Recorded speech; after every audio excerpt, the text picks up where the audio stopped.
Welcome to the Legendary Upside podcast, or the Full Tilt Dynasty podcast, or the SportsGrid Fantasy Football podcast, wherever you are listening to this. For this Dynasty Mailbag episode, I'm joined today by Davis Mattek and Jakob Sanderson. We have been working on some Dynasty rankings, a collaborative project for our various sites and duties, and we are today re-establishing this podcast series to go through some of the questions that you've asked us on Twitter, in our Discord. However you got the questions to us, I've got them kind of curated a little bit by topic, and we'll go through some of these Dynasty questions. But how you guys doing? Doing good. Great. Yeah, really looking forward to it. All the answers will probably be really concise. I would imagine we probably get through like 15, 20 questions. Like, definitely no chance we get to the second question and spend 45 minutes going around and around on one question. So us really scheduling this when Pat had a hard out was a pretty big mistake.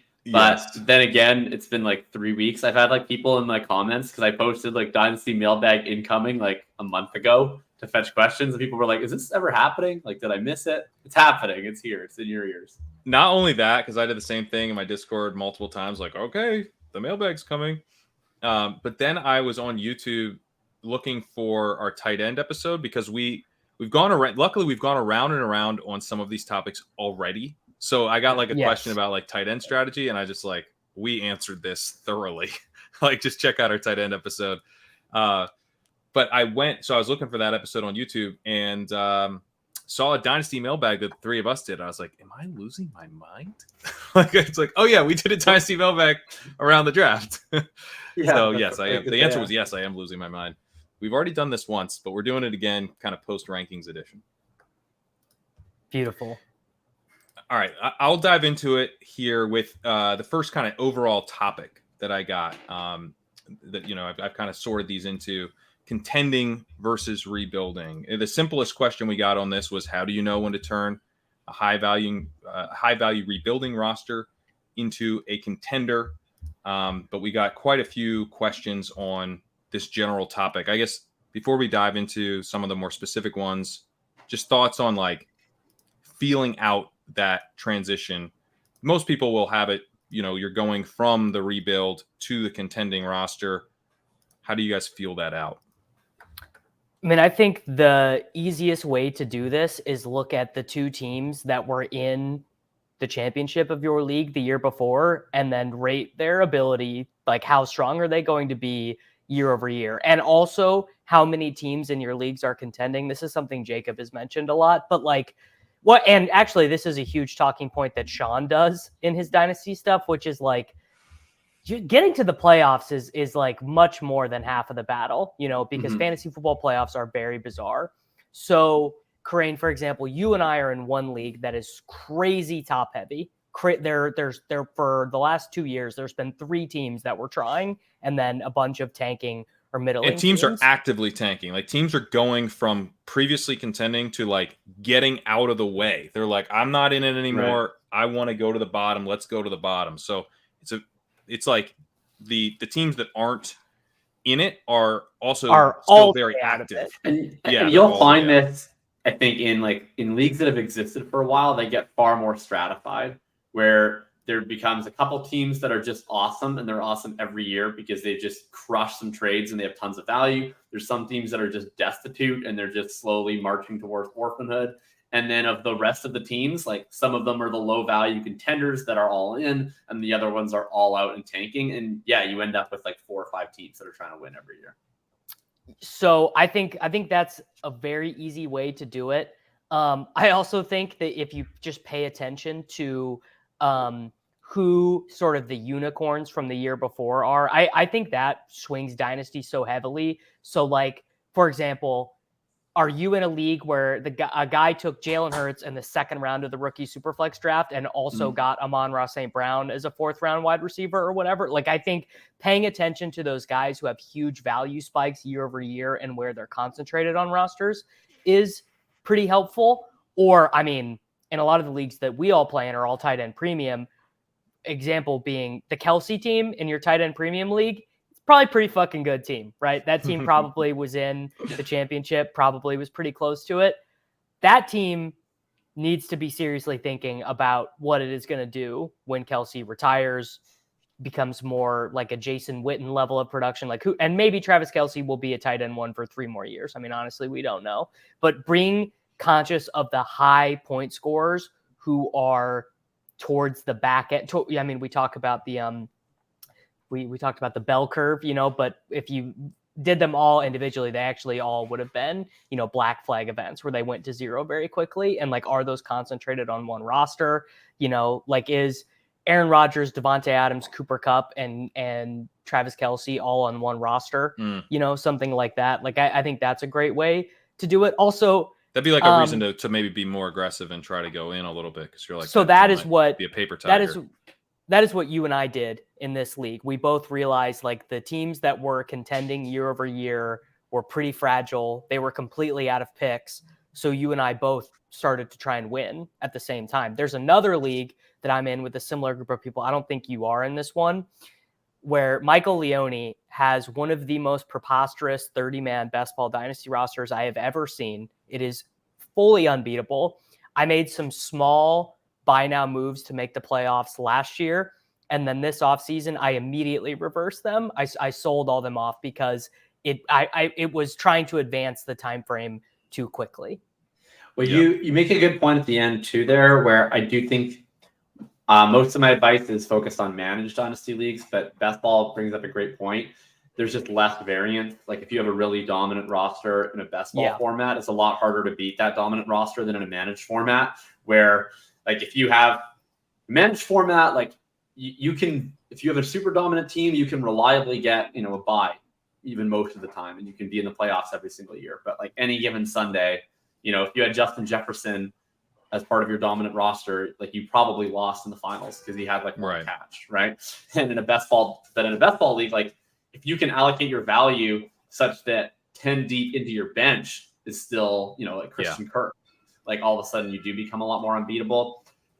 My general rule of thumb, and I would co-sign all the contacts that Davis just gave for a league-to-league determination, is that if you can be in the top 3 to 4 of your league in value, or what I call in my columns buying power, is in like the currency that you have to spend, the value that's stored on your team in the context of the market. You can be top 3 to 4 in buying power and be a competitive team. You just always should be.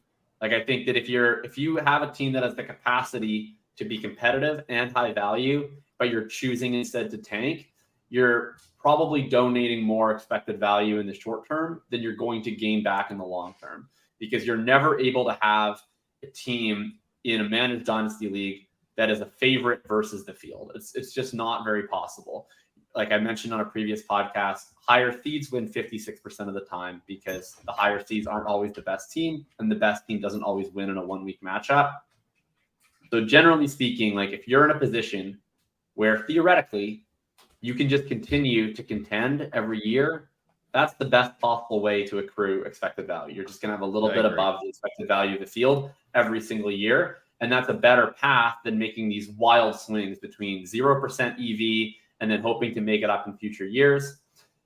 So the question is, if you're sitting there and say you have, whether you have your own system, whether you're looking at like a keep trade cut power ranking, whether you're just kind of going and charting next to ADP, if you think you're like 3rd in the league in value, but you have a really young team that's coming off a tank year, what I would do is just start to explore like, okay, to turn this into a contender, how much value am I losing? Like if you can make value. That's really good advice. Like actually try and propose some trades and just see what is out there. Like if you do have this young roster with some surplus value, like just be like, is there a team that's trying that was contending that has decided they're over the hill, and you're actually probably going to get like a discount. Like this happens in a lot of my leagues, managed and best ball, where a team will sort of be on the edge of contending and they'll decide, you know what, let's just get rid of these guys. And so, they're packaging guys together. You're getting David Montgomery and Alvin Kamara for a 3rd just because they don't want them on the roster anymore. Like, I think that is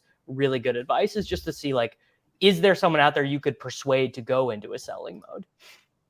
And I think that there's generally a benefit to positioning yourself flexibly early in the season, right? Like I think it's generally to your detriment to be locked into being all in or locked into tanking early in the season if you have the value to play it both ways. Like I would rather have like a team where it's like, oh, you know, I can see things breaking my way, because you never know, right? Like what if you had Geno Smith on your bench last year who you picked up off waivers and he was nothing? I traded Geno Smith for Tylan Wallace in a league. So well, shout out Tylan Wallace. I really liked him as a prospect. Shout out Sean Siegel for getting one of Sean Siegel. 97 consecutive year.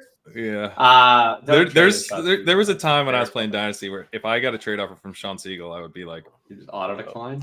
You're getting sold a bill of goods. This looks good. This looks like I should smash accept, and it's a trap. But I have to figure out how it's a trap. He's the Admiral Akbar of Dynasty. Yeah. I would just say, like, you want to be in a spot to benefit from your own good luck, right? Like if you then have Geno and it's like, oh, I have a quarterback too that I didn't even envision, right? Like now maybe I can contend. But if you've like sold off all of your assets and you start 0-3, it's too late for you. So it's not that hard to tear down your team really fast if you're active. Is the other thing too. Like I have plenty of teams. What I do, this is maybe going way into the weeds, but I literally have a spreadsheet. This is really where Pete would call me a virgin on stream. I have a spreadsheet where I categorize each of my teams. And it's either dynasty tier, which is like this team is just loaded and it's going to be loaded forever. Favorite, so better than 50% chance of getting a bye, irrespective of its long-term value. Contender, again, irrespective of long-term value, but likely to make the playoffs and has a reasonable chance to win against any playoff team. And then I have tanks at the bottom, which are like set up tanking, all depreciating assets are sold. And then in the middle of that, I have TBD, which is just kind of could go either way. And the goal of the first couple months of the season is to get rid of the TBD tab. So just slowly either move the TBDs into contenders or move them into tanks or into retools. And we just sort of steadily each week, I just review my sheet, I review the team, I look at where its value is, I look at where it is like in relation to the playoff standings, and I just sort of decide like what are we going to do. And if we're tanking, then we just try to sell off all the depreciable assets as soon as we can. And each team just systemically get rid of the TBDs. And ideally by week 7, week 8, we're in a spot where we've tanked early enough that we can get into those first couple draft picks in most leagues, or we're trying to get our chip and a chair into the playoffs. I like that. That's a really interesting way of doing it. All right, here's a question. And this kind of goes to the general point here. At what point do you know to switch between rebuilding / wildcard contending and wildcard contending / really contending, and how do you go about it? When you're making the switch, is it better to sell stockpiled rookie picks for good assets, or should you still prioritize holding on to them and selling the players still? I would say my thing on this is I lean the picks. I lean that I want to sell my future picks and put them into young players who are going to be appreciating in value, and push. This is something I learned from watching Sean Siegel do it, and just being like super confused when I first started playing Dynasty with him, because he would sell. We would get the new picks, like the 2025 picks come in, and he would sell them immediately, and then he'd win the league. And I'm just like, what? How is this working? But it's because he's putting the value into young players. And you know, if you're familiar with Sean Siegel stuff, the guy loves young ascending players. He goes out really quickly on veteran players, even in redraft. So not hard for him to kind of have this team built around a really young core. If you have a team built like that is putting up points, I think it's okay to sell those future picks, maybe even optimal to sell those future picks, put the entire value of your overall potential into the current year. So your net present value, right? You're maximizing that by having all the value score points for your roster, but then you are maintaining some flexibility going forward. I get really nervous if you're saying to me, hey, I'm going to sell all my future picks to get Cooper Kupp. Could get Cooper Kupp or Devontae Adams or Derrick Henry or what, like, then it's like, or like right now, Travis Kelce, you'd probably have to trade a future first, but you better you better feel pretty fucking good that you're going to win the league, because that is an asset that goes off the shelf and it's basically over. Yeah. Like that asset turns into zero. You're getting 0 points back from that asset very soon. So I would probably take a slightly different approach than Pat, what he's outlining with Sean. I mean, Sean is the GOAT in terms of like calls on which young players to invest in and which young players not to invest in. So I would never want to like challenge his corner. I would say my approach is much more based around trying to be successful without having to be correct on player takes. And that's probably because I'm not as good at player takes as Sean Siegel. Many aren't. I think it really is context dependent in terms of what I would sell. But I have a concept that I've written about called the hold tax, which basically is the idea that, each first that you have is more or less guaranteed to rise in value year to year, plus or minus the change in expectation for that team, right? If the team all of a sudden looks better than you'd expect, maybe it doesn't go up quite as much. If it looks a lot worse than you expect, it goes up even more than you regularly expect. And so, anything that is guaranteed to go up in value must have an associated cost. And the associated cost on a pick is what I call the hold tax, which is essentially the tax to your roster by not being able to mobilize this asset in production in a given year. And when you look at how much less does it cost, or like how much less can I buy with a 26 first and a 24 first, that is the hold tax showing up in terms of your trade negotiations. And so in terms of, are you willing to pay the hold tax, i.e. hold these picks? Well, it depends on what your objective is, right? Of course, if you're rebuilding, the hold tax means nothing to you because you're not even trying to win, right? Like you're happy. Premium. Exactly. You're getting tax-free value accrual in that situation. And if you're trying to contend, it depends on what your objective is. If I have a really high value team, I want to keep my future picks. Like I don't need to mobilize that value. I have other ways to do it. I don't want to sacrifice assets that are basically guaranteed to rise in value. I would rather sacrifice almost anything else.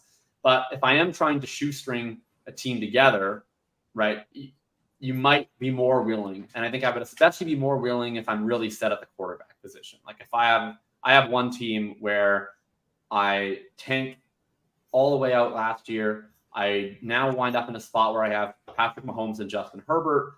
I'm not that worried about, my quarterback future for at any point. So I'm a lot more willing to move my future picks because the other positions are a little bit more purchasable. If I'm rocking a team with like Matthew Stafford and Geno Smith, like your long-term quarterback future needs to be taken care of quickly. And the easiest way to do that is to make sure you have rookie picks in the background. I would not want to be in a spot where I'm multiple vet quarterback and no rookie picks to backfill that position. Yeah, I think, there was a question here about having trouble trading away some of these older wide receivers. Yeah, when is it not worth to sell stud wide receivers approaching risky ages? I always hear that you should sell them for good rookie plus a first, but in practice, I don't find people who will do this. This is where I'm less aggressive about trading away all my future firsts and stuff compared to Sean, but I do like that tactic. And this okay, I've got a Devontae Adams on my roster. What do I do? Question.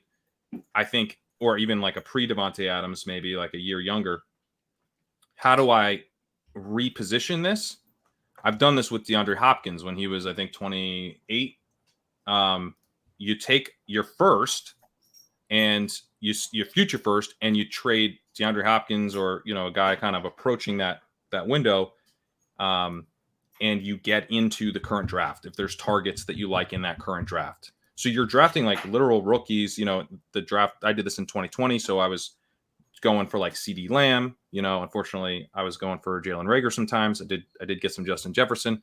We hit more than we missed there, but obviously it's gonna be a little risky to go after rookies to some extent, but you're also gonna have big wins. But you're taking that future value and you're using it to create flexibility with something you already want to do. In some cases, like I'm trying to get this asset that I know is declining and everyone else knows is about to decline, but I'm pairing it with this thing everyone wants, a future first, and I'm moving my production from a declining asset to an ascending asset. Yeah, I think that seems smart, right? To sort of get the equilibrium in the trade so that both parties can sort of feel as if they are both losing and acquiring future value. Like that's a good way to propose trades amongst teams with equal goals. I like that idea. Yeah, that's an interesting one for sure. I would say I'm honestly more frequently on the other end of that deal. But in terms of when I would sell my old players, I think I mentioned this when we talked about Cup and Adams on the wide receiver pod, but it's everything in moderation. Like if that old elite superstar is helping you get from projected 4 seed to projected 2 seed, it's very worth keeping them, and their benefit to your expected value this year is probably going to outweigh the assured value decline that they have. If you already have an elite team without them, then it's just diminishing returns. And obviously, if you don't expect to be a serious contender with them, then there's really no point in having them. You need to be maximizing the utility of the asset, and you probably only want to have a couple of them, right? Right. If the only way you can contend is by having like 6 different 29-year-olds, like you probably just don't have enough value to the point where you should probably be considering selling all of them and trying to tank before you have to commit to like a 2 to 3 year tank because you have no value.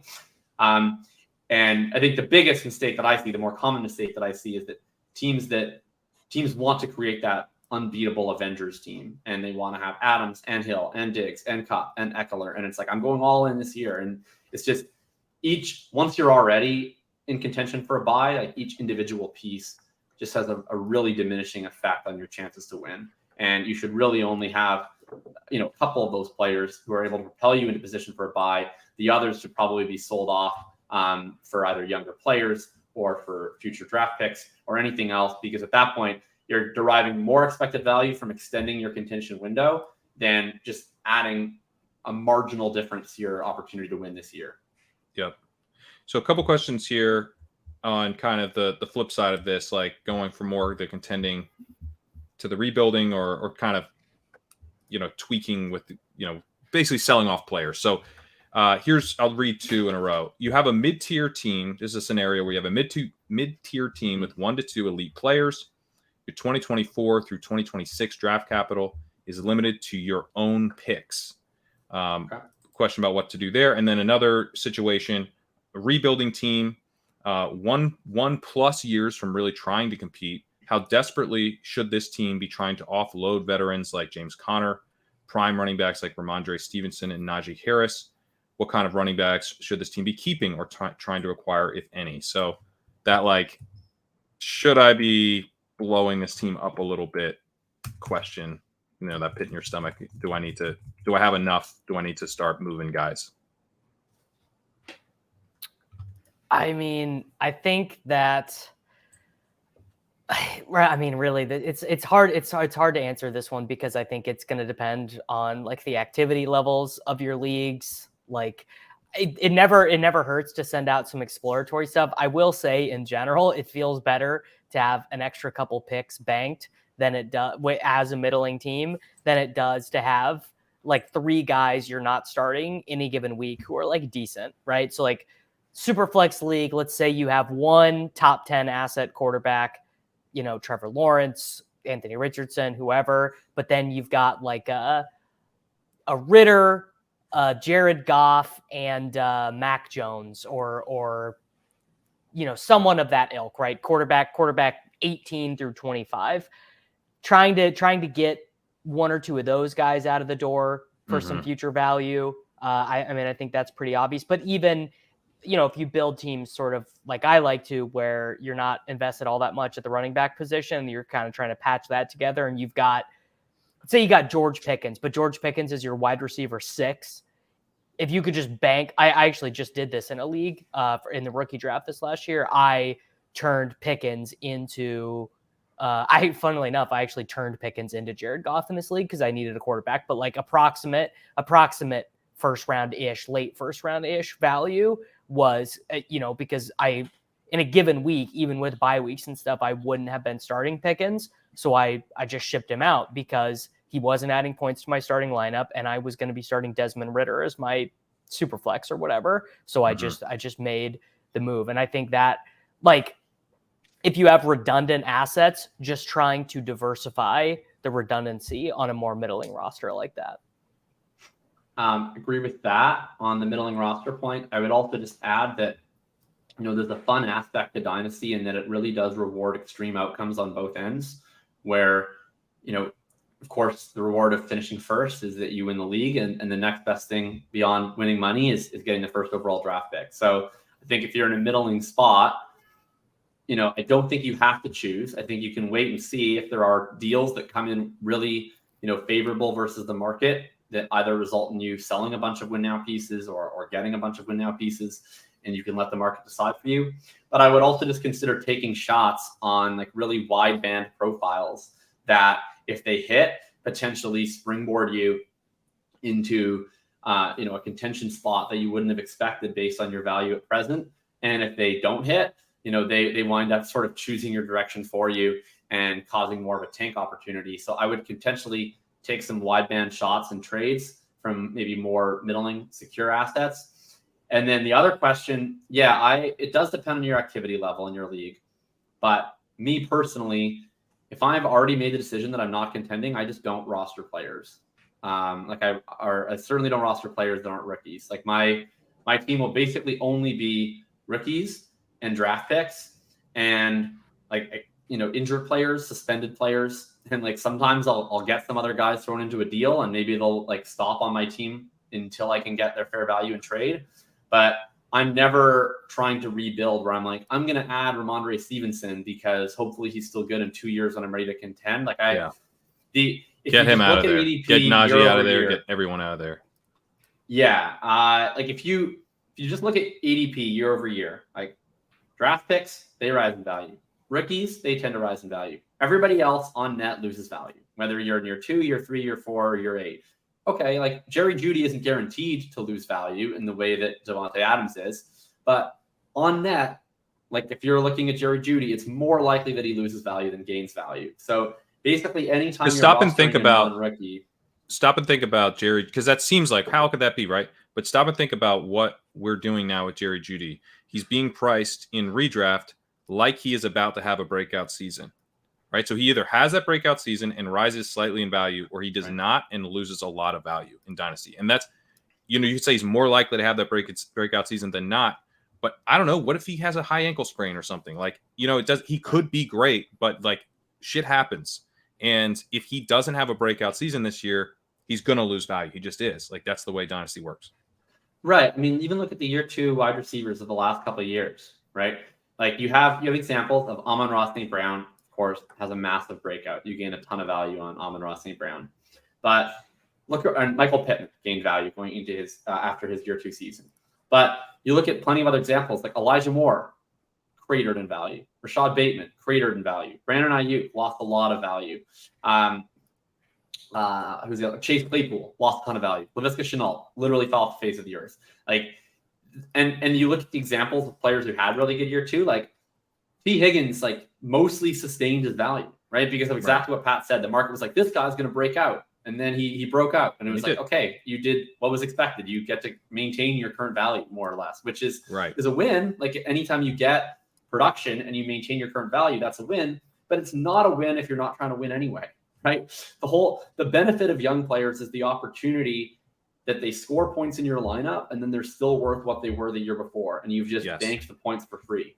But then you want to immediately reevaluate that bet, right? So you hit on T. Higgins, he maintained value, but now you have to reevaluate right then and go, what does he need to do to maintain the value after this year?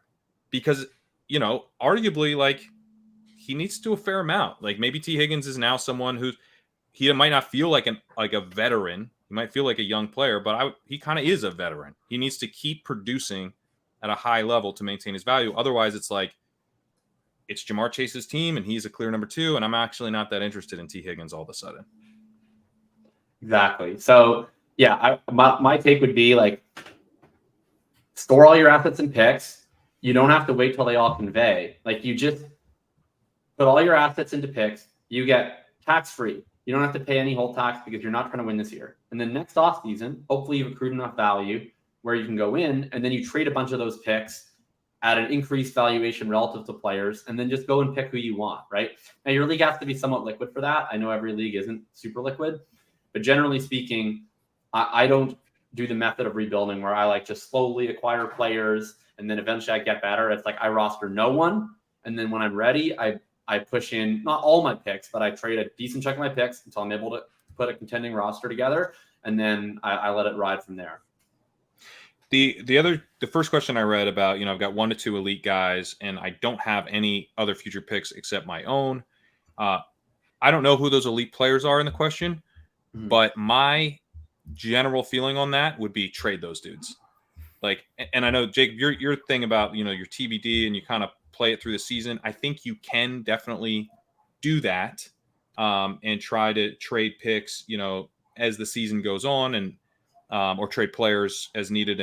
But I also, elite players shift around. Who's elite, can change pretty quickly. And so I also had a situation. One of the best moves I ever made was I traded Josh Gordon after his best year. I had joined this format. It was the first time I played this format. It was 3 wide receiver, 2 flex, full PPR, 1 quarterback. And I just had underestimated how much depth I needed. And looking at the good teams, I was like, I just don't have the depth. I had like Matt Forte. His career was kind of on the downhill. He's still productive. I have this elite young wide receiver in Josh Gordon. I traded away Forte. Didn't really win that trade exactly. Like the pieces I got didn't really amount to much. And I traded away Josh Gordon for like 3 total first-round picks, I think, in a 2014 class.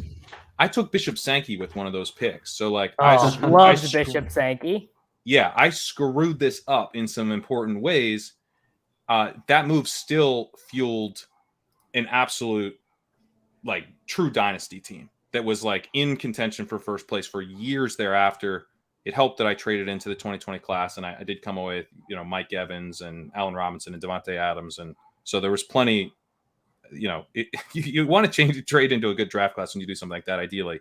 But just, there was a sliding doors moment where like that team, I would have just muddled through it for a long time and that never would have amounted to anything. Like if you've got the elite assets and you don't have future picks and you're like, those 2 dudes aren't going to win it for you on their own. Like you're going to need to find a way to get a team together.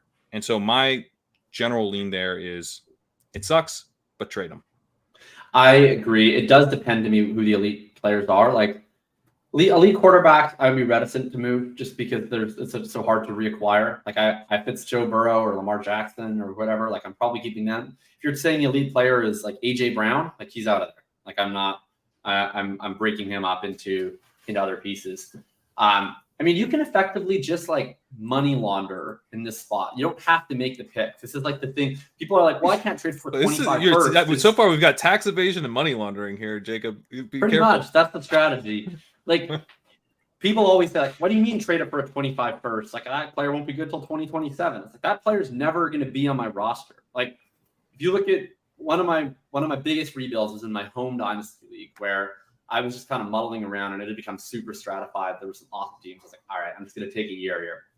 And I traded everything. Last year, when I say everything, last year, the only player on my entire roster that was not drafted or a UDFA in the 2022 rookie class was Jordan Love. Every single other player on my roster was a rookie. Like I just got rid of literally all of my players. Wow. And then everything else was a pick. So like I made, I think like 12 picks in the rookie draft, and then I claimed about 14 UDFAs, and that was my roster. Like that was just it. And then anytime like anybody popped, it was immediately trade them. And then I would get stuff back, and then I would trade them.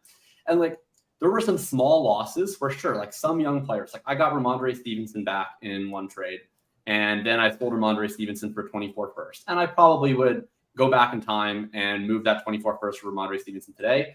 I also sold James Robinson for a 25 first.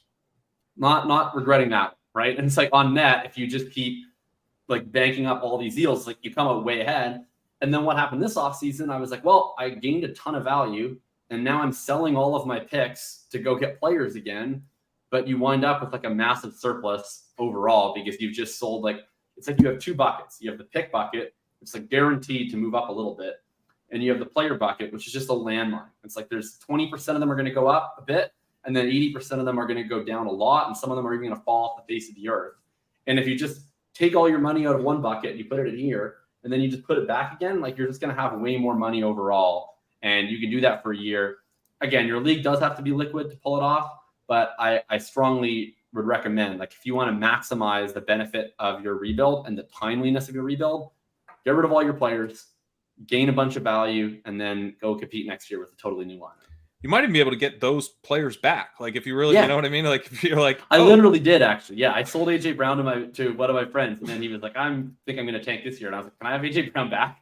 He's like, yeah, that's amazing. But like AJ Brown, he changed teams.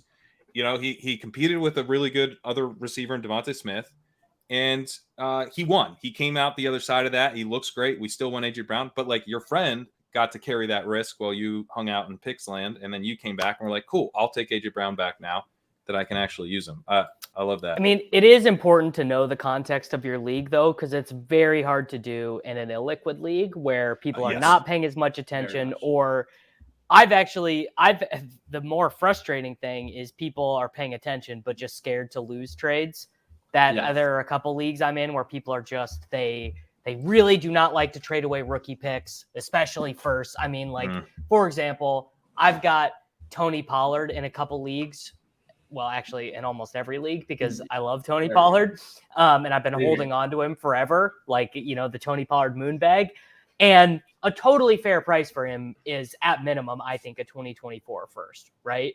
But it's very hard to get that out of people. If a person thinks their team is sort of on the borderline, just whatever, right? A lot of surrounding circumstances, but so at that point, it's just like, well, I'm just kind of fucked here. Like I have this asset that I think is great, but depreciating. For sure. What I almost always do, though, is I rarely trade for picks N+1. I usually trade for picks N+2, N+3. So like this year, I'm going to be trading away 2024 firsts and 2023 rookies. And then I'm going to be acquiring a lot of 2025 and 2026 firsts. And then as that year closes, it'll be the opposite. But I'm almost always overweight on N+2 first. Like this and people are generally more willing to give those up. Like if you're like, willing. I'll trade you for your 2026 first and second for Tony Pollard. Like that feels less fun for you as the Tony Pollard seller. It feels easier for the person giving it up.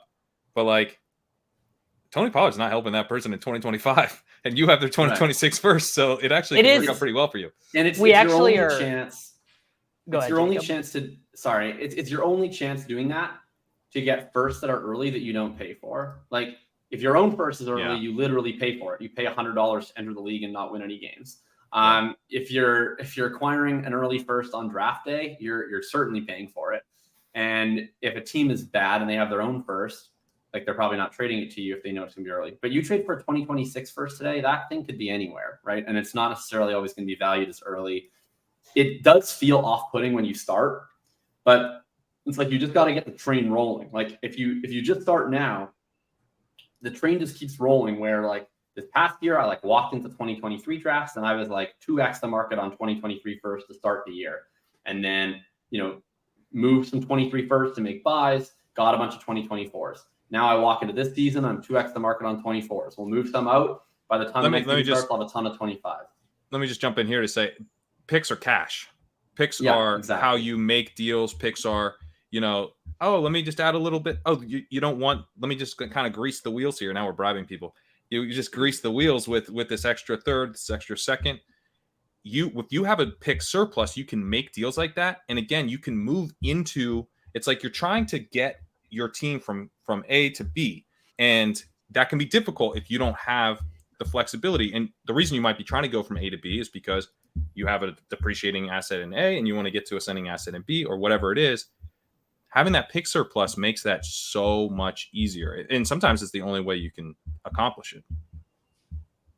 Yeah, that's good advice. We kind of danced around something here that feels important to say in black and white, which is that sometimes for the greater good of the team you have, you need to take a loss in a trade. You need to take you plug it into a trade calculator and they say, buddy, you are losing this trade. You should not make this deal. But when the alternative is writing the asset to zero, or when the alternative is trading the asset when it's depreciated 50%, well, then taking the 3/4, a button, a Zyn pouch, and an iPhone charger for your dollar well, it's actually probably a good deal. Like I'm looking at this league right now where I'm trying to trade Pollard away, and I'm like, the context of this league might mean that I get the worst deal that you find on the Dynasty League Trade Finder or whatever when it's just Tony Pollard, but it's still better than Tony Pollard plays on the franchise tag. He's really good, but then signs a deal to go split a backfield with Breece Hall in New York or whatever. The range of outcomes are the assets going way down. When I decide to make a trade, like if I'm gonna use a trade calculator, I'm using my rankings, not what the market is. I'm using my ranking. Am I getting more value on my team as a result of this trade from what I think? And does it make sense for my team? Not what the market says. Trade calculators are just for us to kind of go with the other person. This looks fair, doesn't it? It's not for you to make the decision, I don't think. Combining what both of you said, I think people underrate the importance of liquidation. Like whenever you liquidate an asset, regardless of the value transfer, you gain the opportunity to make future trades, right? So it's not just a matter of you trade Tony Pollard for 225, right? You trade Tony Pollard for 225 seconds and Marvin Mims. That might feel extremely underwhelming, but you do gain the opportunity to then take 3 very liquid assets that have universal appeal to any roster and make other transactions with them. And you're no longer as restricted. If you have Tony Pollard right now and you're not in a position to utilize him, there's not that many other people who will want to acquire Tony Pollard because the position their team is in, and then B, have the assets that you want, right? Like you basically need a team that wants to contend, needs a running back, and has a first, right? A lot of times you can't find all 3 of those things. And so, you liquidate Tony Pollard into a few different assets that have more universal trade appeal. And all of a sudden, you use those wisely enough, you can create a really big net positive where maybe you take a small market loss, but if you're able to win on other deals over time, it becomes clear that it's a win. So I think people underestimate just how important it is to be in on every trade, right? Like you want to have the chance to be the person who's getting the absolute steals. And it's the easiest to do that if you have a number of different types of assets and different asset classes that have appeal to any manager, where any manager's like, I want to move this guy and I'm desperate to do it, or I want to move my first, I'm desperate to do it. Like whatever that person needs, you have something to offer and you can be in the mix. Be easy to work with. Be someone that people want to call up when they need. It's like, hey, if I need to get something done, I know I can call Jacob and we're going to work something out that makes sense for both of us. This is another thing. This is a Sean thing that I learned too. Like that dude is always in on the trades. He's always really easy to work something out with. And there can be win-win trades, and you can lose a trade and it be okay because you're seen as someone who, you get stuff done. You're not nickel and diming for you're not squeezing every value out of every trade, and it's exhausting, right? So if you're just good enough, let's do it. I've really had to get better at that because I've been the nickel and dimer before because, actually the first league I ever played in, I just lost a couple trades because I didn't really know what I was doing. And so just feeling that fear. The fear of getting owned. And then just when you acknowledge one, fantasy football is such a game of uncertainty anyways. And then we're projecting athletes we don't know what their lives are like 3 years down the road. To quote the great Kyle Shanahan, we could all be dead tomorrow, It's not don't deal from a position of fear because it to Kareem's point, I mean, it just makes you less fun. It's just have fun with it because the other person's having fun with it, and that's going to lead to more deals. And there can be, I truly think, because Dynasty is a game where you can have different incentives. My incentive is to offload this dude so I can get the 101 and set myself up for the rebuild the way that I think this rebuild should look. And your incentive is to win the league. So we actually can reach a win-win conclusion to this trade. And therefore, you should, I think people think about in trades, how do I win this trade versus my league mate, versus the person I'm trying. But what about versus the other 10 guys? Exactly. Right? The other 10 teams. Oh, that's I've never thought of it that way, but that's a really great point, Pat. I'm stealing this directly from Sean. That he's put it in these terms. This is not something I came up with. But I think it's such a key point. You and your trade partner can both come out ahead against the other 10 teams in the league. And if you're actively making trades and easy to work with, you're constantly coming out ahead of the other 10 teams in the league. You're bringing someone else along with you for the ride, but it's different people every time, and you're continuing to move up in value. Fantasy football or dynasty fantasy football is a dual market environment, right? There's a buying power market, which you're just accruing more and more value, and there's a production market in which you're trying to have production in a given year. And any opportunity in which you can try to make a trade that helps you in one of those markets, the other person can make you in the other market. You're not competing against each other. You're competing in different markets. And there's other teams in your market, there's other teams in their market, and you're both getting a gain.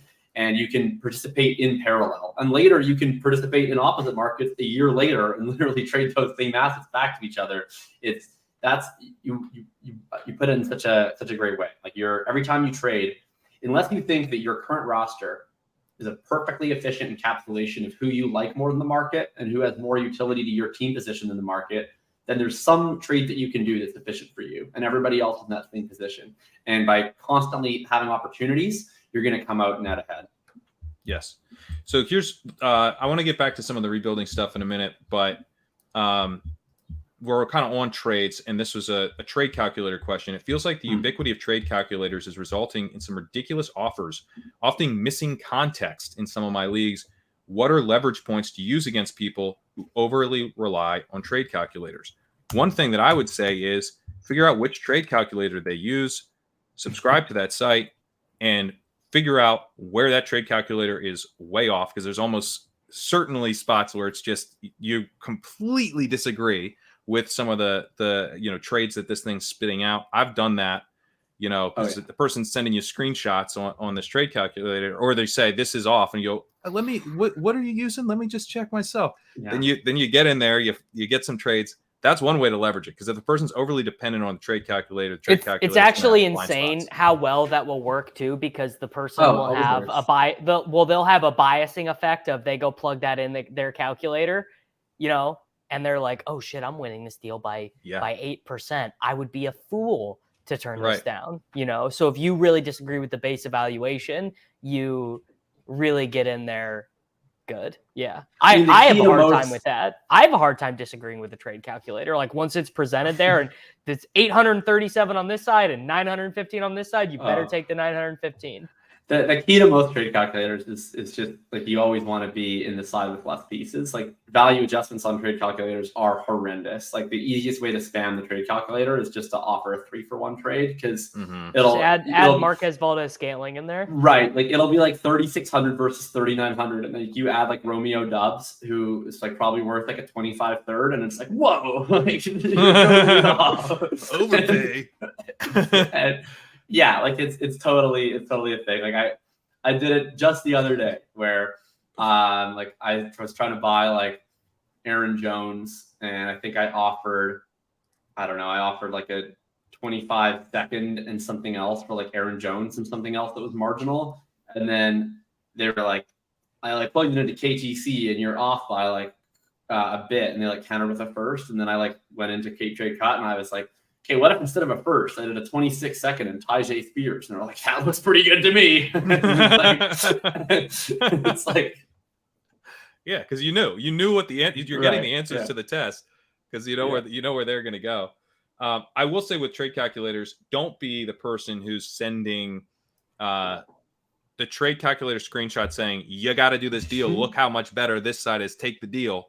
That's super annoying. No one likes that. I think what you can do though is if someone implies that your trade offer was unfair, that you're just trying to do that, to then be like, I literally plugged it into the trade calculator. Like this is where I'm coming from.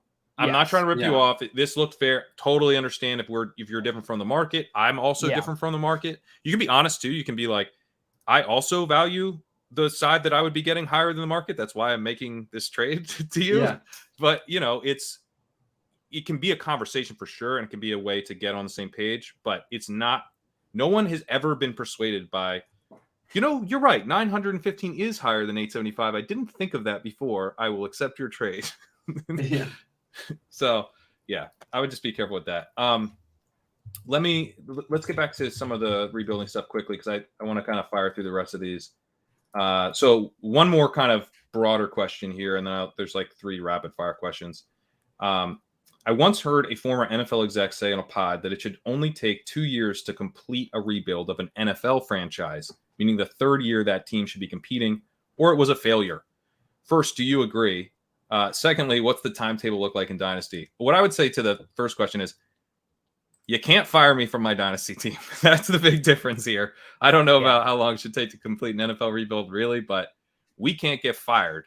And so, in terms of the timetable for a Dynasty rebuild, I'm a little flexible on that. I mean, so the 2020 startup that you and I did, Davis, you mentioned that we are now in competing mode. So that means we tanked 2020, 2021, 2022.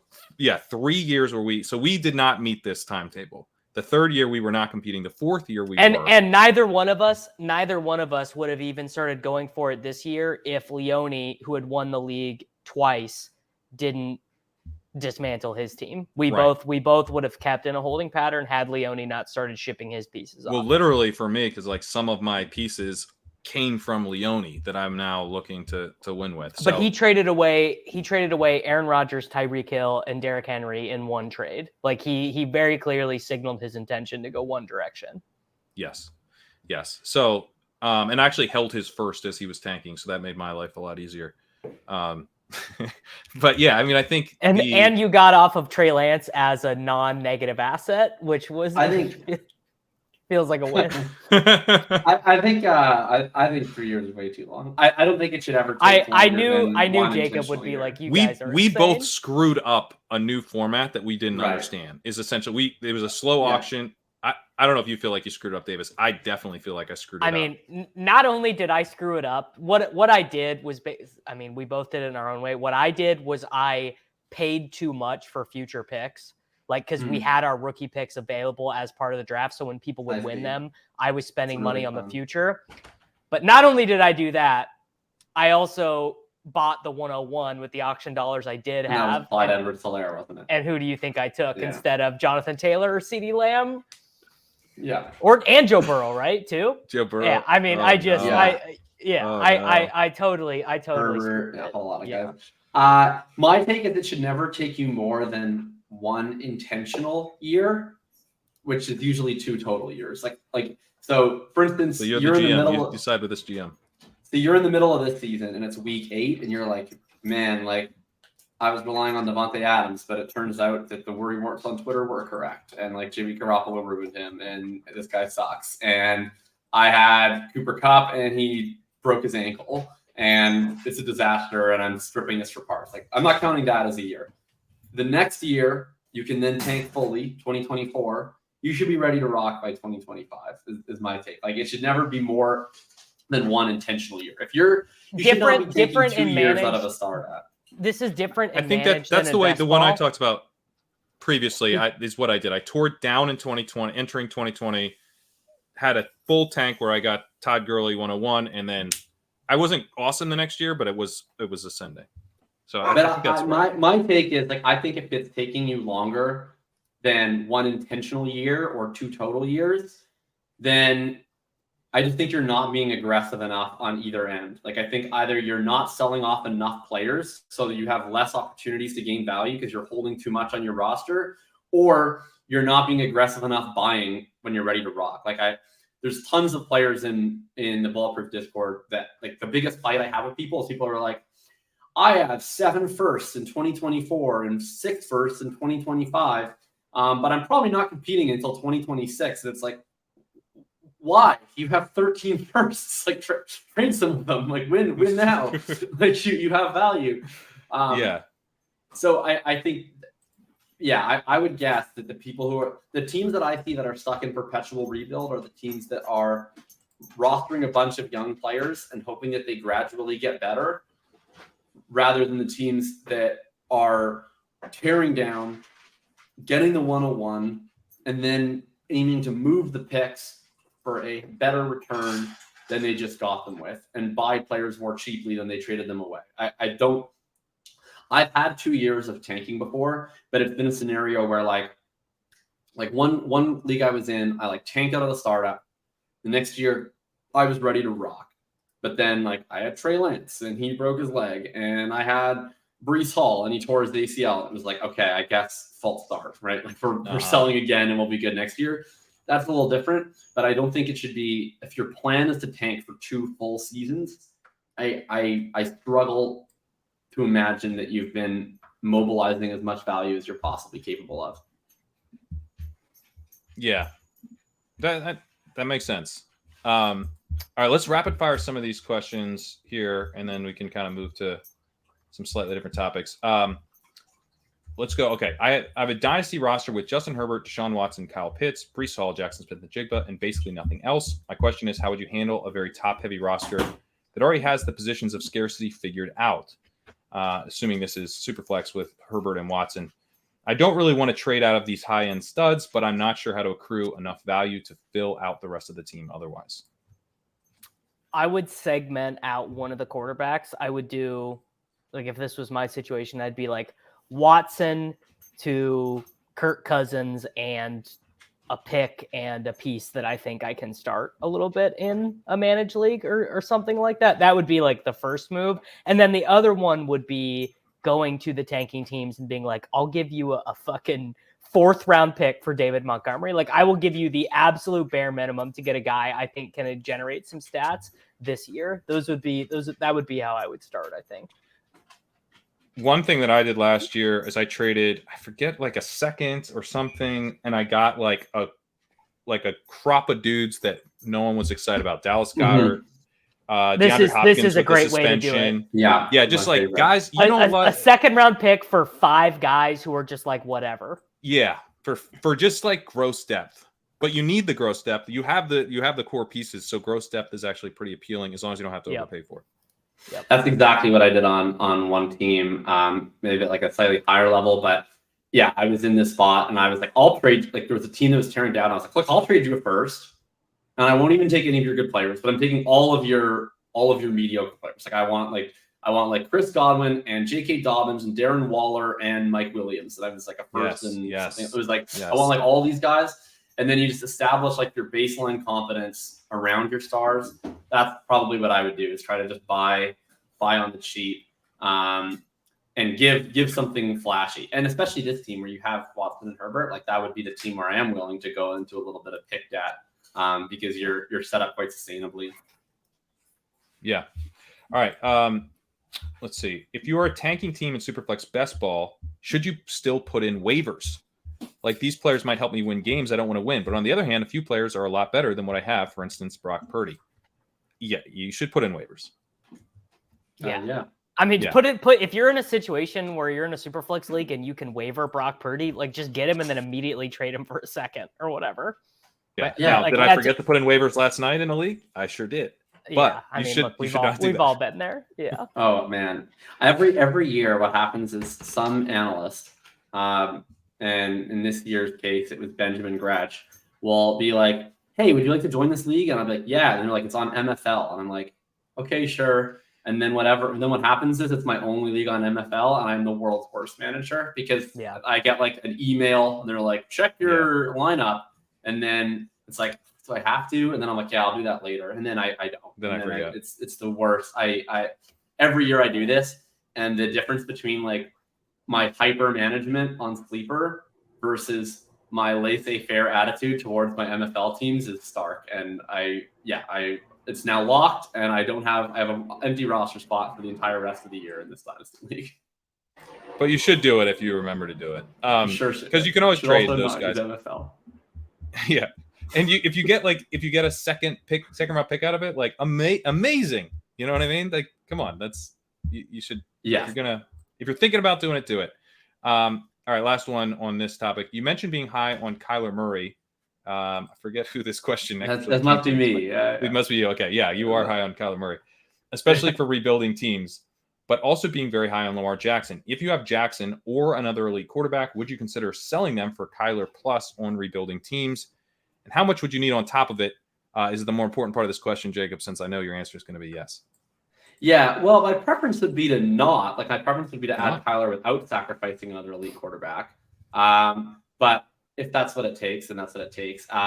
Yeah, it would depend. Like ideally I want to move one of the elite quarterbacks that I think is a little bit overvalued, which to me is Fields is first on that list, and then probably Lawrence is second on that list.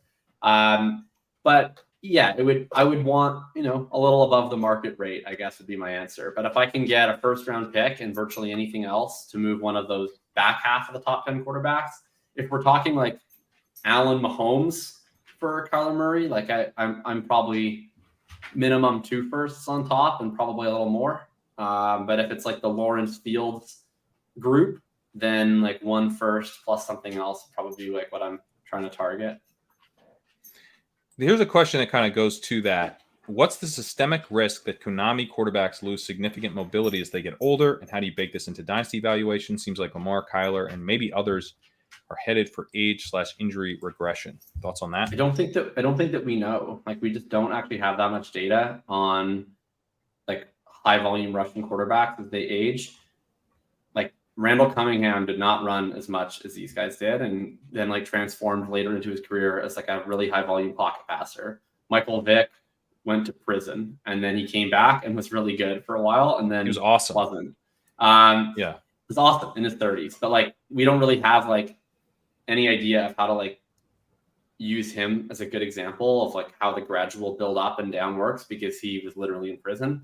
And then we have Cam Newton, but like Cam Newton sustained a ton of injuries. Is that because his shoulder went? Maybe, right. It was his shoulder, not his legs.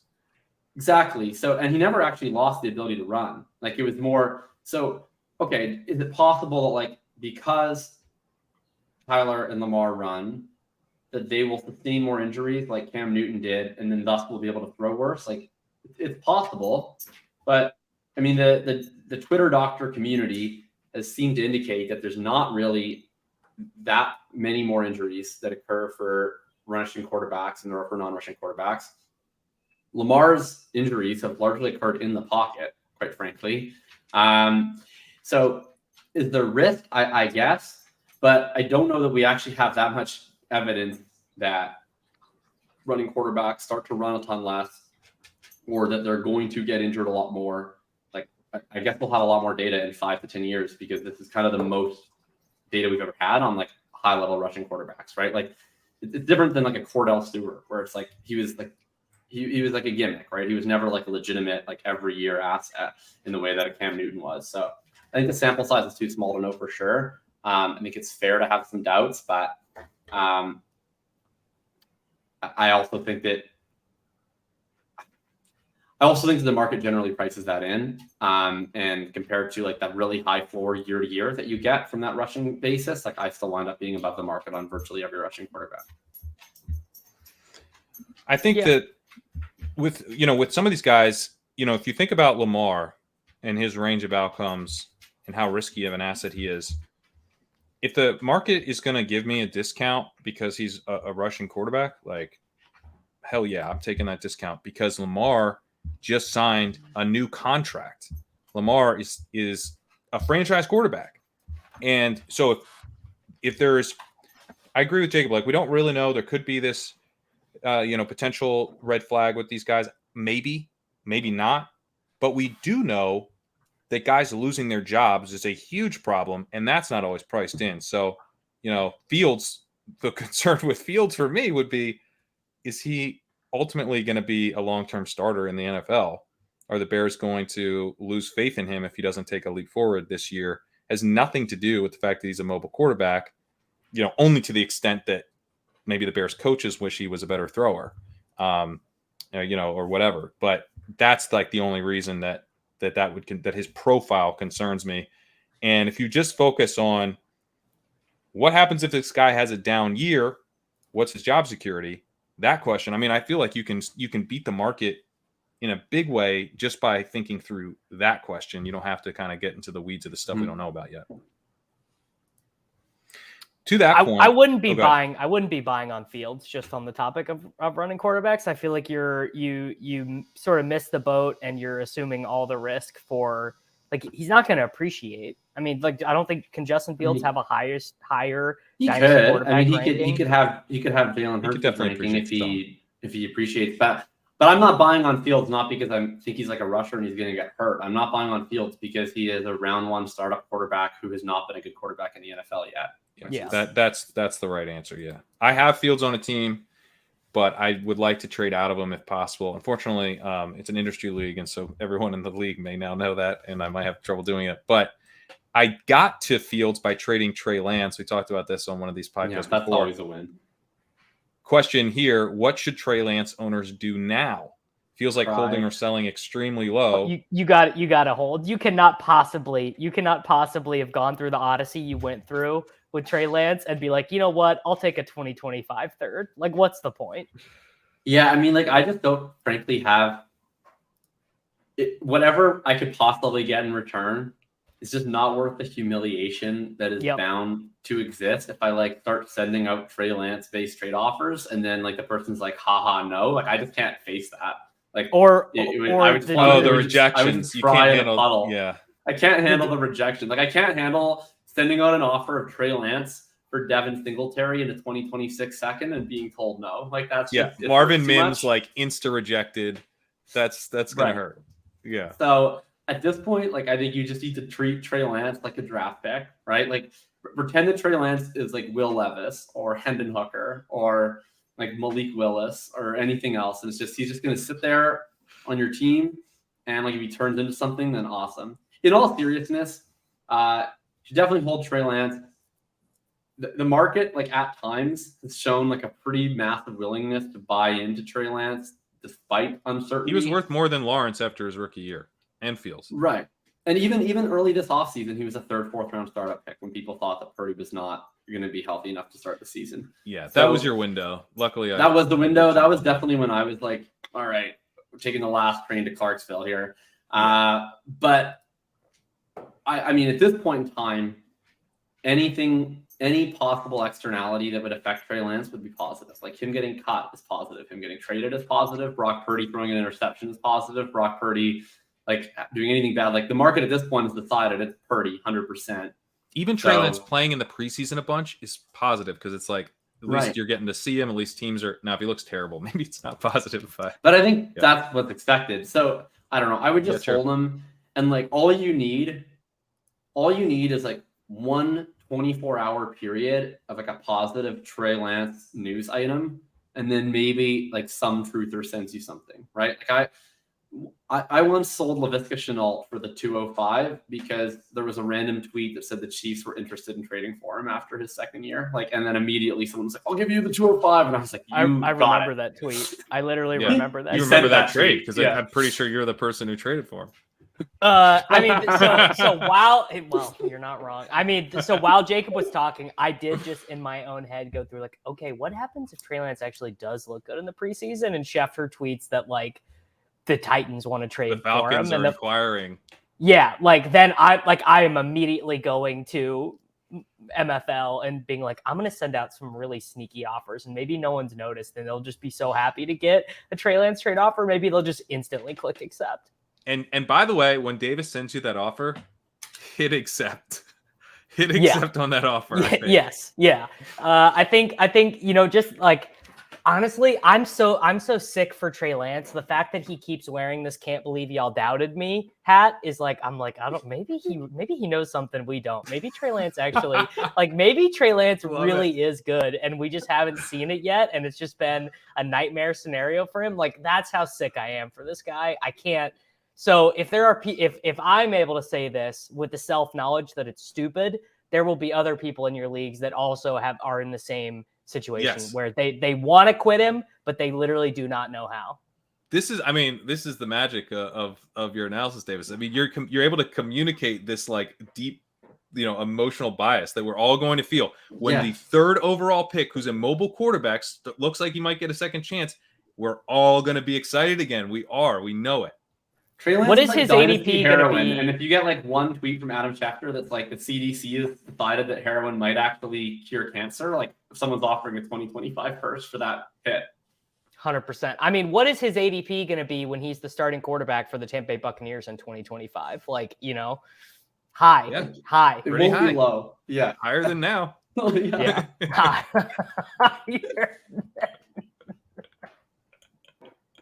Right. This is That's the game. That's the whole game. Like we're in the Trey Lance portion of the proceedings where it's like where someone's posting, it's like, yeah, like I bought this 8, but like it was all about the community anyway. So I'll see you in 3 years. Like, that's where we're at. That's exactly right. We're locking our Trey Lance. The Trey Lance Bored Ape Yacht Club. Yes. It will be a boring year for you, but maybe there's some excitement there during the preseason. So this is an apt question here. Is there an argument to zigzag versus dynasty ADP on questionable quarterback prospects who are drafted early by the NFL? You get punished when you pay up. Exact opposite. No, exact opposite. Hang on, let me finish. You get punished for when you pay up for Darnold/Zach Wilson's types, and you get majorly rewarded when taking Allen/Herbert types that fall. Might be impossible in the current Superflex meta. I think that's the harder part. Is that I feel like the market's kind of waking up to that a little bit, but Trey Lance busting, Zach Wilson busting, and Will Levis and Malik Willis falling in the draft. So anyone who did pre-draft stuff got burned there. I actually think that these opportunities may start to open up again. I think that they open up if they don't run, but if they do run, then people don't give a shit. Like, I don't think people think Anthony Richardson is good, but they've certainly talked themselves into it, and he's being drafted ahead of Deshaun Watson in Dynasty ADP at the moment. Well, that's and so like, but if it wasn't Richardson, like if it was Levis who went 4th overall to the Colts, then I think he would still be like a 5th or 6th round startup pick.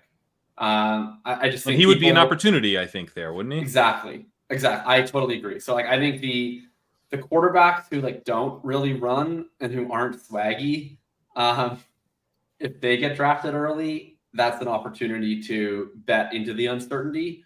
But the Lance, the Richardson, like the kind of sketchy quarterback who does run, like I'm not saying you don't want them because the upside is legitimate. It's just that it will be priced in. You are no longer ever going to get a discount, I don't think, on that guy. I thought we might with Richardson. Like I thought the backlash to people were in on Malik Willis pre-draft and he went in the 3rd round. People were in on Trey Lance and he flamed out in spectacular fashion. And people are like, please, sir, may I have another 201 startup, Anthony Richardson? Let's go. So I don't know if people are in it. It's largely the same people too, because I was in on Malik Willis pre-draft. Yeah, hi, I'm people. Yeah, I am people, and I am drafting Anthony Richardson. He's my most drafted quarterback on Underdog. It's fine. Yep, me too. I drafted Malik Willis in 47% of my drafters' best balls last year, just for the vibes. Hey, he got some run. It didn't go that well, but I wasn't willing to completely give up on him. The day that he got his first start against Kansas City, I had a quarterback on bye that week, and it was like a league where I really needed to make the playoffs, and I was like, all right, like I'm just going to make a trade for Malik Willis, and I can't actually remember what the trade was, but it was bad. And I was like, I'm going to take a shot on Malik Willis. Like, what if he shows out? And I remember the first quarter, he looked actually kind of sick. And I was like, I think he got stoned on a running play near the goal line, and that was it. That was they were like, if you can't do this, then what are you here for? The first quarter, he threw like one like semi deep pass to Jeff Swain that was really impressive, and then he threw one pass that Chigakonko ran with for like 40 yards. Yep. And then he had like one designed run where he gained like 20 yards. And I was like, wow, like I just traded for the next Michael Vick today. And I feel incredible. Like Ryan Tannehill is done. This guy is going to be the face of the league.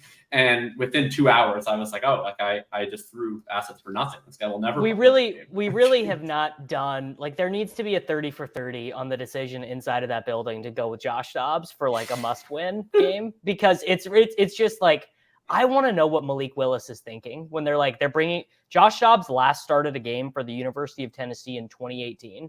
That was the last time he started a football game. And they were like, wow. You know what? I believe it was the Gator Bowl. I mean, that could be, I'd have to go back and really get in my records, but you're right. Also, I mean, just weirdly enough, I was looking at the Browns depth chart and he is technically their backup quarterback, which I don't know. Good luck. Oh, I'm incorrect. He played in the Gator Bowl. I think the previous year was the Music City Bowl against the Nebraska Cornhuskers. All right, let me get another question here. Somehow we're now in Josh Dobbs' collegiate career. So we had a good run of quick questions, but now we've gone off the rails. He had a thick game. Okay, this is somewhat related. How much risk do you place for wide receivers with uncertain quarterback futures? For instance, Tyreek and Waddle with Tua dealing with concussion issues, Kupp and Stafford's arm health in question, all of the Raiders with Garoppolo. See, you're much more likely to get a win here taking the risk on the uncertain quarterback than you are to take a loss of like your guy having to play in fantasy Siberia for a year. I think Devontae Adams is a great example of this, where the base assumption for him would have been he's 29 years old, changing teams, going to go play for the shitty Raiders. He's going to be bad, right? Like, AJ Brown's going to go play with Jalen Hurts. Jalen Hurts has never been good.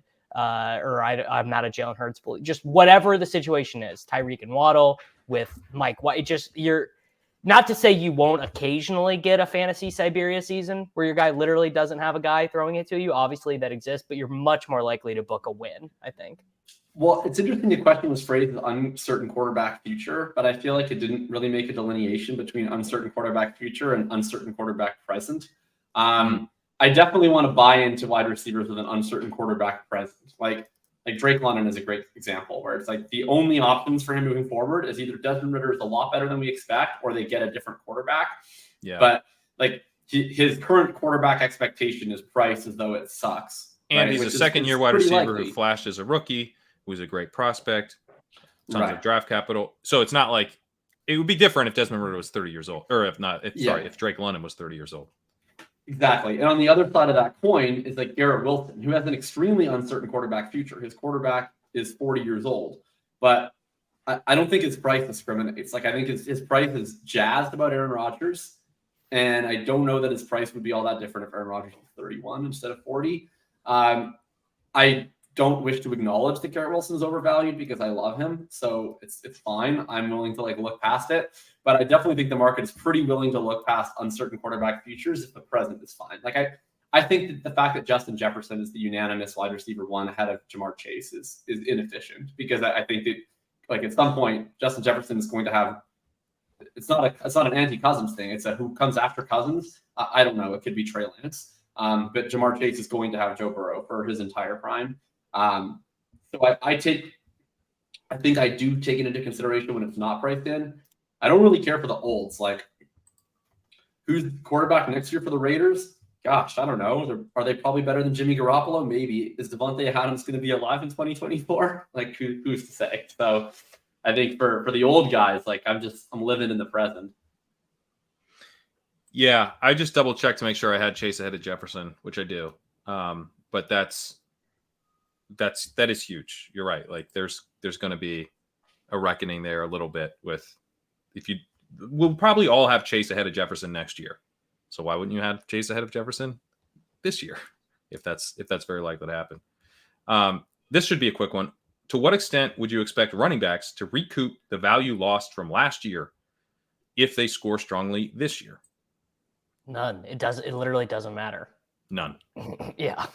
Derrick Henry leads the NFL in rushing, scores 27 touchdowns. Guess what? You're still getting I'll do 2023 or 2025 third for Derrick Henry. The offer on the table now will be on the table again. That's what it maybe is. Maybe not, right? It might not be. It won't be. The win. No, that's your upside case, is that you can do the deal you could do now in a year. Yeah. The win for an old running back, but old anyone, but especially running back, the win is that they don't lose that much value and you get a bunch of points, right?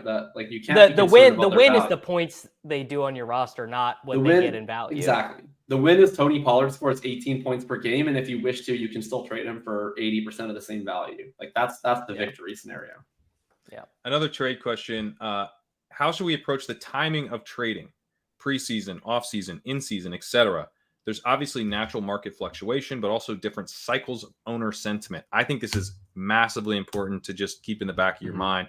Well, trade for picks right now. No one cares about picks right now. No one knows. Maybe they've heard of Marvin Harrison Jr. and they know about Caleb Williams and Drake May, but they're not salivating over 2023's or 2024's Jordan Addison. They don't know about Dalton Kincaid yet. There's no anchoring effect. There's no, I'm giving up the opportunity to draft at player X, right, that I'm really attached to when it's 2 months. The picks are never the more anchoring expensive. effect goes the other way. It's I got to get this guy on my team. This guy's buzzing. This guy's Yes. I can't. Yes. Am I going to give up the opportunity to get this guy?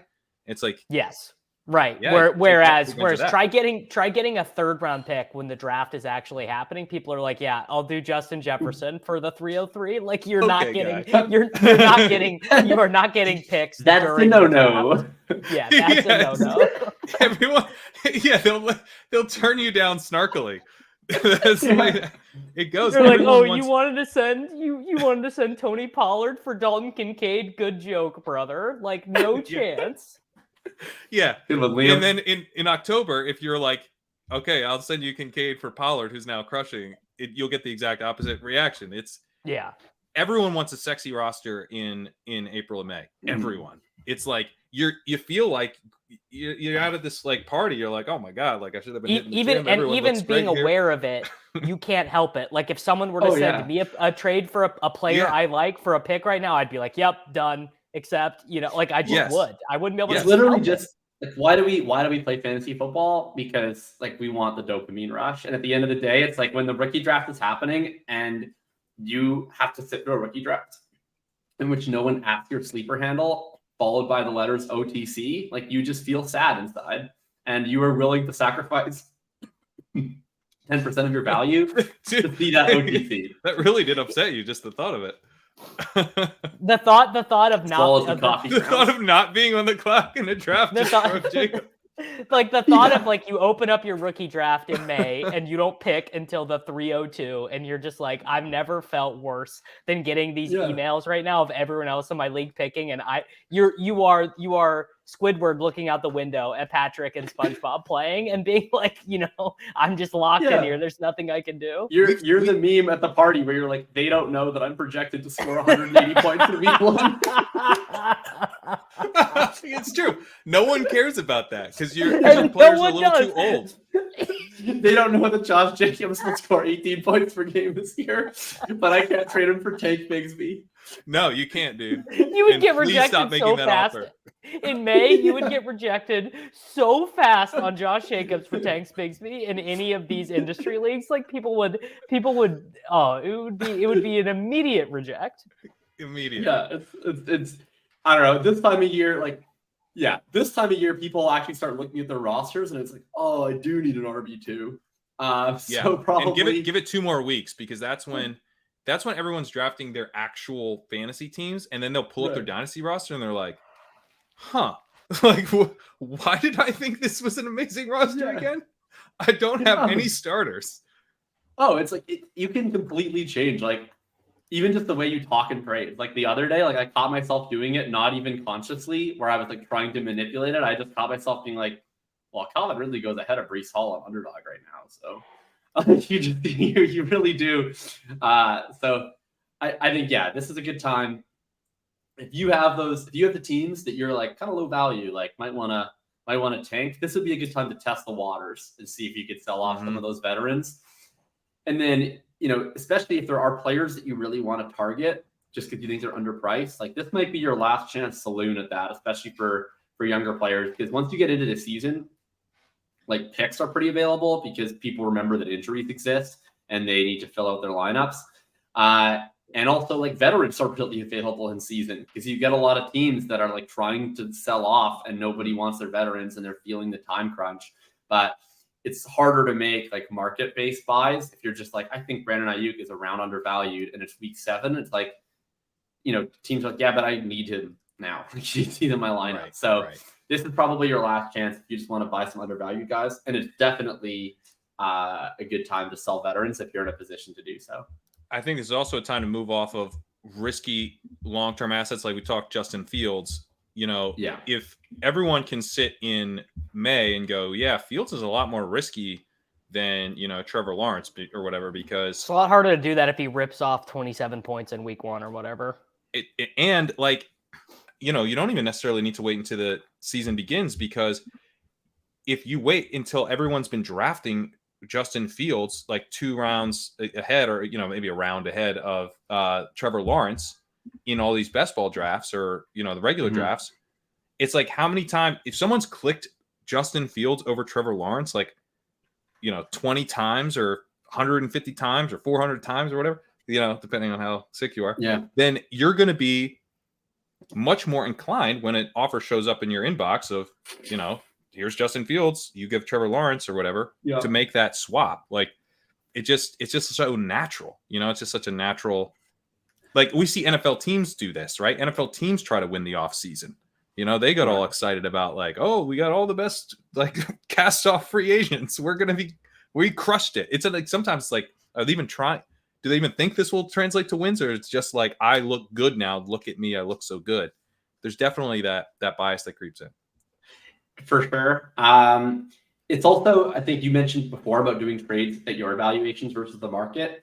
Now would be the time to do that even more, right? Like, you mentioned Justin Fields is a good one. Like, Justin Fields in April, it's like, well, I'm in no rush to trade Justin Fields. Like, nothing is really going to change his market value most likely for the next 4 months. If I can't get his ADP value, which I think is inefficient, I'm just going to hold him. Now it might be a time where, like, once he starts playing games, like, there's no more anchoring effect to the fact that he has the 110 ADP in startups, right? So, like, if you think that he is worth less than that, and there's something you can get that is less than his market value, but more than what you think he should be worth, the closer you get to the season, the more I'd be inclined to take that deal, because, like, at some point everything goes out the window once the games start, and maybe he retains, maybe he goes up, maybe he goes down, but you can no longer say, like, well, I'm just going to wait until I get his market value, because his market value will then be a reflection of what he does on the field. I'm going to kind of change subjects here and go to a few different questions, two questions on kind of format, and then we can just kind of have a general discussion here. We only have about 10 minutes left before I've got to get out of here, but I know. So one question about best ball versus managed leagues. And the example here is I traded away Saquon in a best ball league where I'm competing for Josh Jacobs and Dameon Pierce. I think the floor ceiling combo of those two assets are closer to the middle of the running, get lost. But I think basically he's saying he's spreading out the injury risk across his roster, generally smoothing out the variance of how my roster grows. And basically using that as like a best ball move. Like, that was a best ball move. Yeah. I probably might even do that in managed, but I do think for sure managed. Yeah. But just the general concept of, trying to spread out assets and accumulate depth in best ball versus managed. And then there's also an FFPC question. Now, if you're not familiar with the FFPC Dynasty Leagues, they cut down to, I believe, 14 or 16. 16. Okay. 16 meant you can only keep 16 players on your roster, and it includes a defense and a kicker in a lot of these leagues. Not the Rotoviz Triflex don't have those, but it's a hard format. It's borderline not dynasty. Yeah, I'm really bad at it between a dynasty and a keeper. Yeah, I'm really bad at it because I'm like, oh, dude, it's like I got such a sick roster. Like, my wide receiver 8 is so good, and then I'm like, you'll never, you got to cut him. Yeah, and you can't trade him for anything because everyone knows you got to cut him. Yeah. So just sort of like we talk about in the dynasty, fantasy football industry, right? FFPC, where you cut down to 14 skill players in some of these leagues versus 30 roster best ball Superflex. And we talk about those two formats like they're the same thing sometimes. We don't always check. So, like, as we move from the spectrum of FFPC, not the Triflex leagues, the ones where you actually have to have the kicker and D, to the deep best ball leagues, like, how does that kind of shift strategy elements for you guys? I mean, I want to have, in these best ball leagues that you and I are in, I want to have 30 guys I expect to score points, and I will make trades to do that. I hold on to less of these developmental guys. So, like, great example, Deneric Prince, I've got in a lot of my managed leagues that are really deep, because I think he is like a good asset worth having. I think his year one upside is pretty low, even relative to what Pacheco did last year. I think he probably will stick on the Chiefs roster and have a chance to play some. But in a best ball league, I'm like, what am I getting 50 points from him in a good year? Like maybe 0. Developmental tight ends are actually the great example of this, where it's like, how many leagues do you have Donald Parham in? How many leagues, have you held? How many leagues did you hold Ladarius Green forever? So many. And Johnny Smith was It's a guy I held for a this long will be time. Kyle and Granson's breakout year, I guarantee. Sure. Yes. Right. So in a managed league where it's like, he's probably worth a roster spot. He's got some upside. Maybe if 3 injuries happen ahead of him, he plays. But you just would rather have Kate Otten or Hunter Henry in best ball by like a lot, actually, by like quite a bit. Yeah. It's very different. Yeah, I think that the depth is the obvious thing, right? Like you just want to have more depth in a best ball league. I do think there's a few other things that go a little bit under the radar. One is that I'm more inclined to roster high-end running backs because if you just think about how you want to allocate your roster slots, like in a managed league, I usually only want about 2 to 3 more wide receivers than my wide receivers plus my flex spots, because ideally I'm starting the same ones virtually every week. I want a little bit of injury assurance, and then I probably want to have like a few that are more prospects, right? Yeah. But I don't really want to roster like a bunch of like Sterling Shepard types, right? I just want to allocate all of those spots to running backs. So I don't want to spend that much value at running back, and I want to just have a total smorgasbord of contingent value handcuff backs that I can just churn into my lineup over the course of the season. In best ball, like you don't really want to have 10 roster spots designated to the Keontae Ingram extended universe. Like most weeks, those are just a total dead spot for you that could be filled by a Richie James or a Justin Watson or a Noah Brown that actually has the opportunity to enter your lineup more frequently. So just by nature of that, I'm more inclined to roster high-end running backs so that I can allocate less roster spots to running backs, because I actually want to have a bunch of shitty wide receivers on my bench that can rotate in and fill those flex spots. Yeah, you want Darius Slayton, you want Exactly. you want these guys. Yeah. Like I would never roster Alan Lazard in a managed dynasty league. Like I just wouldn't roster him. I'd literally just rather have a blank roster spot. But in a best ball league, it's totally reasonable to roster Alan Lazard. I also care a lot more about youth in a best ball format. You just think about the utility of an older player. Like when you're in a managed format, okay, let's say that Davante Adams has 2 seasons left at peak capacity in the NFL. Like in a managed format, I'm starting him for 34 games if he stays healthy in those 2 seasons. I'm starting him every single week. When you zoom out to best ball, the replacement level becomes higher because you no longer have to pin the tail on the wide receiver 4 that scores that week. You just automatically get them. And so Davante Adams isn't going to enter your lineup every single week, right? Especially you look at like a Mike Evans or Tyler Lockett. Like the benefit of that player and managed is like I can just set them in my flex every single week. Way less valuable in a best ball format where you're actually not relying on them every week, and you can hodgepodge together with players who don't occupy any value. And then the last thing is you probably don't want to have a massive surplus of picks in best ball, right? Like one of the nice things in managed leagues is like once you have enough players that are going to form your starting lineup, anything else is diminishing returns. Like you're just risking losing value, and I'd rather store the excess into picks. In best ball, like every roster spot matters. So I'm way more inclined to do what you're mentioning with Sean Spiegel, where it's like I want all of my value to be able to potentially contribute to my lineup in a way that it just functionally can't and managed. So best ball, I want my picks not to have a big surplus. I want it into my lineup. Especially if you're talking about the FFPC, like I'm always trying to do the 2-for-1 consolidation, 2-for-1. Oh yeah, if you can get and always add picks, right? Because at least those don't take up roster spots. So it's like I want to have excess picks and consolidation. Best ball, spread, not as many picks.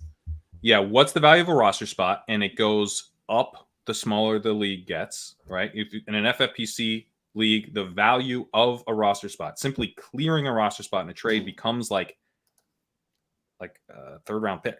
Like if I can get a roster spot out of this, it's like you gave me a 3rd round pick because because I don't have to cut someone. So what's the value of roster spot? What's available on waivers, right? You can take on more risk in these FFPC leagues because you can go get some guys off of waivers, that are actually going to like score some points for you. So you can swing for the fences. You can take on more risky player archetypes. You can be more running back heavy. You can afford to bleed more value off of your roster because everyone's bleeding value off their roster. They're all having to cut. It's so hard to actually capture the value and put it into assets that you're storing. So you kind of just know it's going to be a bit more of a free for all here. I'm gonna try to. One way that I can store some of that value is to hit a home run. and get a running back who's absolutely a star and is even more valuable in that type of league than he would be in that best ball type of league. That's where depth is so important. So taking bigger swings, I think, is another thing you can do in those FFPCs versus I'll sometimes play a little safer and play it more for depth and everything in the best ball. To close out here, let's see if we can I'll squeeze in 3 dynasty startup questions, and then just get some general thoughts on startups. So new dynasty player here, very general question. And the answer might be play the board, but generally when you're in a startup, do you aim to compete year 1, or are you willing to play the long game and tank immediately? Another one here, differences between your rankings. I can answer that. I can answer go that ahead. very quickly.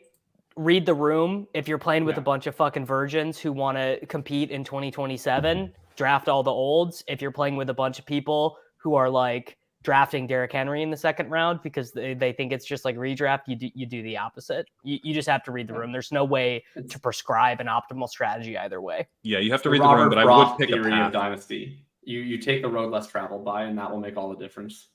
But commit to a path. I think some of the ones I've screwed up where I was like, I'll just like draft this team and see how it goes. I'll just vibe. Yeah, don't do that. Vibe. Don't do that. Don't can vibe at don't first. Don't take Keenan Allen if you have Breece Hall, right? Yeah. I mean, I'll defend vibing. I think like going all in off the startup is a horrendous strategy. Yeah, don't. I think year one tanking. I think year 1 tanking is a totally viable strategy. It's the most fun. And I think year 1 tanking is the most fun.